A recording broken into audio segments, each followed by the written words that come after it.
नमस्कार साथियों। UP police की 32,689 पदों के लिए आपने बहुत सारी कट ऑफ की वीडियो देख ली होंगी और बहुत सारे चैनलों द्वारा कट ऑफ बताई भी गई है। तो लेकिन सबसे बड़ा सवाल यह है कि जो 115 प्लस जिसके सही हैं, तो क्या 115 प्लस वाला सेफ़ है? तो सबसे बड़ा सवाल यही है कि 115 प्लस जिसका स्कोर है वो सुरक्षित है क्या? इसी आधार पर हमने ये वीडियो बनाई है। तो ये 85,000 विद्यार्थियों का डेटा दिया गया था RWA के द्वारा। तो उस डेटा के आधार पर हमने एक छोटा सा एनालिसिस किया है, आप देख सकते हैं और समझ सकते हैं कि कट ऑफ का क्या लेवल रहने वाला है और किस स्तर पर कट ऑफ जा सकती है। तो ओके, सबसे मेन चीज़ इसमें रही है और सबसे जो बड़ी बात है, सबसे वो रही है आंसर की। देख सकते हैं ऑफिशियल आंसर की आ चुकी है। ऑफिशियल आंसर की आने के बाद आपने देखा होगा औसतन 3 से 4 प्रश्न कम हुए हैं। अब ये 3 से 4 प्रश्न कम हुए हैं तो आप देख रहे होंगे आपके साथ जो भी तैयारी कर रहे हैं या अड़ोस पड़ोस में, आप देख सकते हैं कि सभी के 3 से 4 प्रश्न औसतन कम हुए हैं आंसर की आने के बाद। तो इसका भी बहुत से ज़्यादा कहीं ना कहीं प्रभाव पड़ेगा। जिसके 304 प्रश्न कम हुए हैं तो आप समझ सकते हैं कि जिस विद्यार्थी के 120 प्रश्न जो बता रहा था आंसर की से पहले, अब वो 116 पर रह गया है। जो 125 बता रहा था वो अब 120 के आसपास आ गया है, समझ रहे? तो इस चीज़ का बहुत बड़ा प्रभाव पड़ेगा। अब कई अभ्यर्थी तो ऐसे हैं जो अपना स्कोर सही बता ही नहीं पा रहे हैं। सही क्यों नहीं बता पा रहे हैं? क्योंकि उनको या तो आंसर की चेक नहीं कर पा रहे हैं, वो जान नहीं रहे हैं आंसर की चेक करना, या सबसे बड़ा फैक्ट ये है कि कुछ लोग समाज में अपना वो दबाने के लिए कि हमारे इतने सही हैं उतने सही हैं, तो इस तरह से लोग बहुत झूठ बोलते हैं। और जिसके 115-16 हैं वो 120 बता रहा है, और जिसके 116-17 है वो भी अपने 21-22 बता रहा है। वो क्यों बता रहा है? वो इसलिए बता रहा है क्योंकि उसको लग रहा है कि कट ऑफ 125 जाएगी, इसलिए वो अपना समाज में थोड़ा सिस्टम बनाने के लिए अपना स्कोर जो है उससे कहीं अधिक बता रहा है, 4 से 5 क्वेश्चन बढ़ा के बता रहा है। तो ऐसे विद्यार्थियों से बचने रहने की ज़रूरत है। और सोशल मीडिया पर आपने देखा होगा कि कमेंट में बहुत सारे लोग कर देते हैं कि हमारा इतना है कि इतना है, तो वो एक कमेंट है। कोई भी 120 आके बोल देगा कमेंट में तो उसके 120 हो नहीं जाएंगे। वास्तविकता ये है कि उसके 117 से 118 ही प्रश्न सही हैं, 118 के आसपास प्रश्न सही, लेकिन वो 120 बता रहा है। और जिसके 116-17 हैं वो भी 120 बता रहा है। तो ये बहुत बड़ा फैक्ट है। तो इस चीज़ को बहुत ध्यान रखें कि सोशल मीडिया होता है उस पर हवाई ज़्यादा होता है, तो ऐसी चीज़ों से बचें, क्योंकि ये चीज़ें कहीं ना कहीं विद्यार्थी ऊपर कट ऑफ का दबाव बनाती हैं कि बहुत ज़्यादा जाएगी, लेकिन ऐसा नहीं है, आप बेफिक्र रहें। देखते हैं आगे। उसके बाद शिफ्टों का एनालिसिस करते हैं, कौन सी शिफ्ट कठिन है, कौन सी सरल है, तो और किसको ज़्यादा फ़ायदा मिलेगा। तो आप सब लोगों को पता है, सब लोग जान रहे हैं कि हर शिफ्ट का पेपर लगभग औसत रहा है, ना तो कोई ज़्यादा कठिन रहा है ना कोई ज़्यादा सरल रहा है। हर शिफ्ट का पेपर सामान्य रहा है। लेकिन क्या है ना कि कुछ शिफ्टें 2 से 4 प्रश्न इजी या टाइट होने से ज़्यादा प्रभाव नहीं पड़ता। लेकिन एक चीज़ आप सब लोग जान रहे हैं कि जो आर्ट की फर्स्ट शिफ्ट है, 8 जून की फर्स्ट शिफ्ट, उसको सबसे ज़्यादा नॉर्मलाइजेशन मिलेगा, क्योंकि उसका जो एवरेज स्कोर है वो सबसे कम आया है। साथ ही कठिन शिफ्ट और सरल शिफ्ट का जो अंतर है सबसे ज़्यादा, वो 10 से 15 अंकों के आसपास है, कठिन और सरल शिफ्ट का अंतर। तो आप सभी जान रहे हैं कि 8 जून की फर्स्ट शिफ्ट को सबसे ज़्यादा नॉर्मलाइजेशन मिलेगा, और मिलना भी चाहिए, क्योंकि 8 की फर्स्ट शिफ्ट का जो बच्चा जाता है पेपर देने, उसको पता नहीं पेपर का लेवल क्या होगा, उसको लेवल के बारे में जानकारी नहीं है, क्या लेवल होगा, क्या माइंड सेट भी उसको नहीं पता है। माइंड सेट वो देख नहीं पाता, उसे समझ नहीं आता पेपर किस लेवल का है, क्या क्वेश्चन आएंगे, कौन से चैप्टर आएंगे, कौन सा टॉपिक आएगा, कौन सा नहीं आएगा। लेकिन 8 के बाद जो जितने भी विद्यार्थी पेपर देने जाते हैं 8 जून के बाद, तो उनको एक पेपर का लेवल पता चल जाता है, उनका माइंड सेट फिट हो जाता है कि ठीक है ये टॉपिक आ रहे हैं, ये टॉपिक कर लो, ये कर लो। इस तरह से 8 जून की फर्स्ट शिफ्ट वालों को पता नहीं होता है, तो इसलिए उनका नॉर्मलाइजेशन अधिक होगा। हालांकि नॉर्मलाइजेशन ये भी नहीं है कि किसी को बहुत ज़्यादा लाभ मिल जाए, किसी को कम मिले, ऐसा नहीं है, सबका बराबर होता है। और जिसके भी जितने प्रश्न सही हैं, जैसे ऐसे समझिए आप, किसी शिफ्ट में एवरेज स्कोर 117 आ रहा है और किसी शिफ्ट में एवरेज स्कोर 115 आ रहा है। अब क्या होगा कि जो ये शिफ्ट है, इस शिफ्ट में 2 क्वेश्चन सबके ओवरऑल बढ़ाए जाएंगे, तो ये यहाँ से होकर सीधा 117 के इक्वल हो जाएगा। ये चीज़ यहाँ से 117 इक्वल हो जाएगा दोनों। तो ये प्रक्रिया रहती है नॉर्मलाइजेशन की। तो इसमें ये नहीं है कि बहुत ज़्यादा किसी को फ़ायदा मिले ऐसा कुछ नहीं है। बस केवल नॉर्मलाइजेशन प्रक्रिया को सामान्यीकरण मतलब सामान्य किया जाता है, प्रश्नों को बराबर किया जाता है, जो औसत स्कोर है उसको बराबर किया जाता है। तो आप इस चीज़ पे बिल्कुल ज़्यादा वो ना रहें परेशान कि क्या होगा, कैसे क्या होगा, नॉर्मलाइजेशन की प्रक्रिया क्या होगी, तो इसके लिए बेफिक्र है।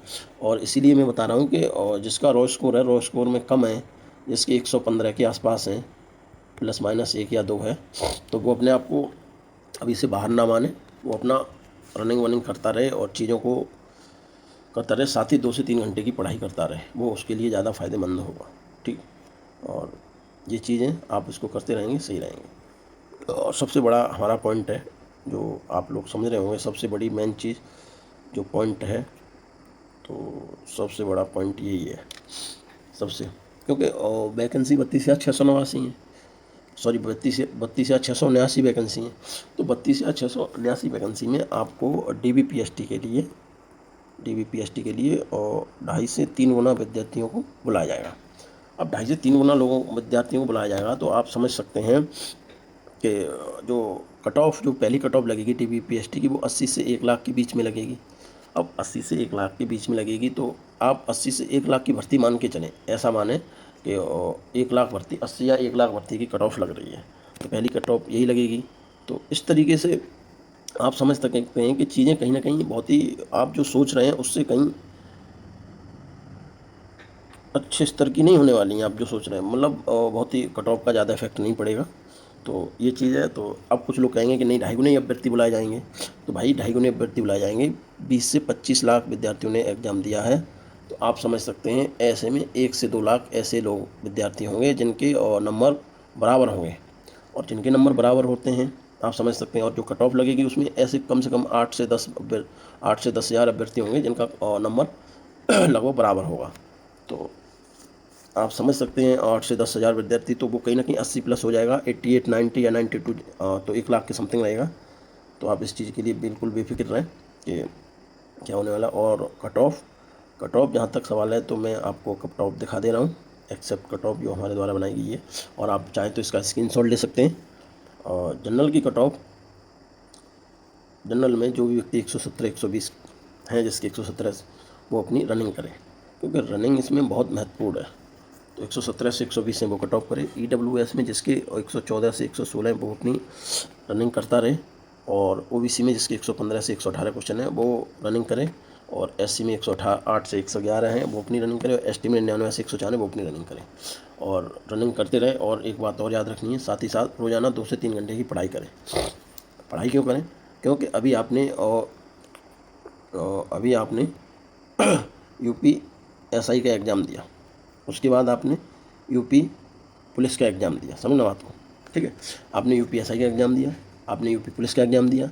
अब आपने इस टाइम जो पढ़ाई की उससे आपका जो दिमाग है वो कहीं ना कहीं अच्छे लेवल का एकदम शार्पनेस हो गया है, और उसको आप 2 से 3 घंटे अगर डेली रिलैक्स मोड में पढ़ते रहेंगे, 2 से 3 घंटे डेली रिलैक्स मोड में पढ़ेंगे, तो आपका क्या होगा कि इससे आपका जो पढ़ा हुआ है, जो आपका बैक कवर हुआ है UPSI UPPP के हिसाब से, तो आपको उसमें कोई दिक्कत नहीं होगी। आगे पढ़ाई में जो बहुत सारे एग्ज़ाम आएंगे उसमें कोई दिक्कत नहीं होगी, आप बहुत अच्छा स्कोर करेंगे उसमें।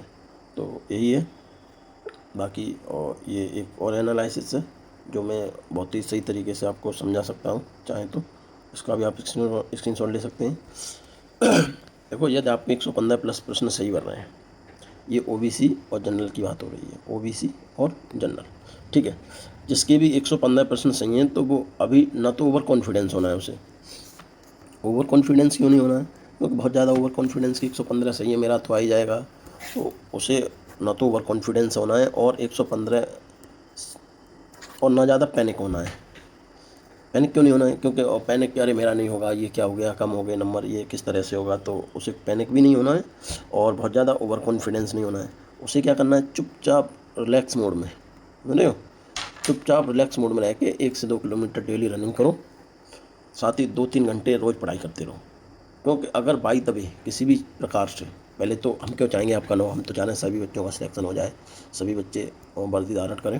तो बाई द वे किसी प्रकार से किसी का भी चयन ना हो सका, सपोज करिए आप मान लो रनिंग में ही फेल हो गए, मान लो आप फाइनल आपका कट ऑफ में नंबर ही नहीं आया, तो आप 2-3 घंटे डेली पढ़ते रहेंगे, या रनिंग 1 से 2 किलोमीटर करते रहेंगे, तो ये आपकी और तैयारी बेकार नहीं जाएगी।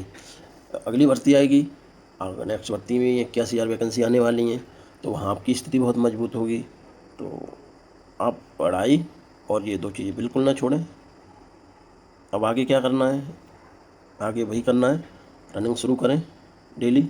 1 से 2 किलोमीटर रनिंग करें, 2 से 3 घंटे डेली पढ़ाई करें, क्योंकि अगर आप 115 के रेंज के आसपास हैं तो आप अपनी रनिंग और तैयारी 2-3 घंटे की डेली करते रहें। रिजल्ट का इंतजार नहीं करना है, क्योंकि रिजल्ट तो आएगा, जब आएगा देखा जाएगा। आप 1 से 2 किलोमीटर रनिंग करिए, साथ ही 2-3 घंटे पढ़ाई जारी रखिए। जय हिंद दोस्तों।